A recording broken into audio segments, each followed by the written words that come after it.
ತನಿಖೆ ನಡೀತಾ ಇದೆ. ಈ ಪ್ರಕರಣದಲ್ಲಿ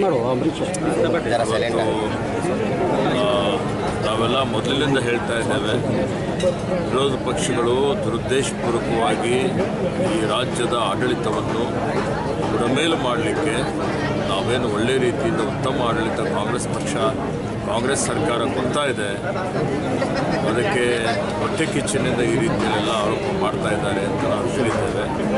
ಅದು ಈಗ ಸತ್ಯ ಅಂತೇಳಿ ಹೇಳಿ ಇವತ್ತು ಉಚ್ಚ ನ್ಯಾಯಾಲಯನೇ ತೀರ್ಪನ್ನು ಕೊಟ್ಟಿದೆ. ಆ ತೀರ್ಪು ನಾನು ಸ್ವಾಗತ ಮಾಡ್ತೇನೆ.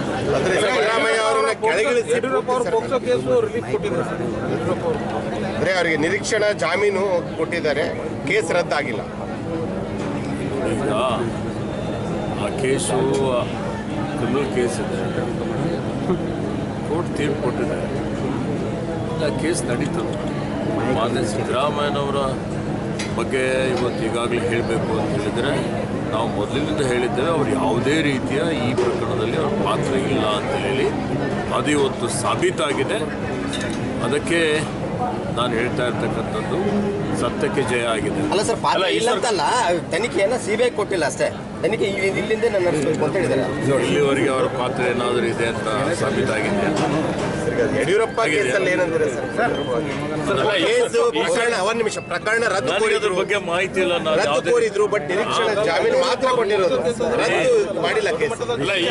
ಈಶ್ವರ್ ಖಂಡ್ರೆ ಉಚ್ಚ ನ್ಯಾಯಾಲಯಕ್ಕೂ ಹೋಗಿದ್ರು.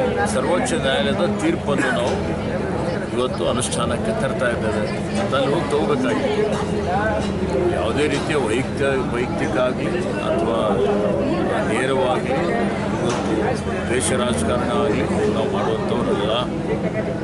ಇವತ್ತು ಕಾನೂನುಬದ್ಧವಾಗಿ ಕ್ರಮಬದ್ಧವಾಗಿ ನಾವು ಕ್ರಮವನ್ನು ತೆಗೆದುಕೊಳ್ತೇವೆ. ಆ ನಿಟ್ಟಿನಲ್ಲಿ ಇವತ್ತೇನು ಮಾಲಿನ್ಯ ನಿಯಂತ್ರಣ ಮಂಡಳಿಯವರು ಅವರ ಒಂದು ಮಾನದಂಡ ಏನಿದೆ ಅದು ಪೂರೈಕೆ ಮಾಡಿಲ್ಲ, ಎಲ್ಲ ಕಡೆ ಮಾಲಿನ್ಯ ಆಗ್ತಾ ಇದೆ ಅಂತೇಳಿ ಹೇಳಿ ಅವರು ಒಂದು ಕ್ರಮವನ್ನು ತೆಗೆದುಕೊಂಡಿದ್ದಾರೆ. ಬೇರೆ ಫ್ಯಾಕ್ಟ್ರಿಗಳು ಬಿಟ್ಟು ನಮ್ಮನ್ನೇ ಟಾರ್ಗೆಟ್ ಮಾಡ್ತಾ ಇದ್ದಾರೆ, ವೈಯಕ್ತಿಕವಾಗಿ ಮಾಡ್ತಾ ಇದ್ದಾರೆ ಈಶ್ವರ್ ಖಂಡ್ರೆ ಅವರು. ಈಗಾಗಲೇ ಹೇಳಿದ್ದೇನೆ, ಯಾವುದೇ ರೀತಿಯ ವೈಯಕ್ತಿಕ ದ್ವೇಷ ಆಗಲಿ, ಮತ್ತೊಂದಾಗಲಿ, ರಾಜಕೀಯ ಆಗಲಿ ಇದರಲ್ಲಿ ಇಲ್ಲ. ಆಪರೇಷನ್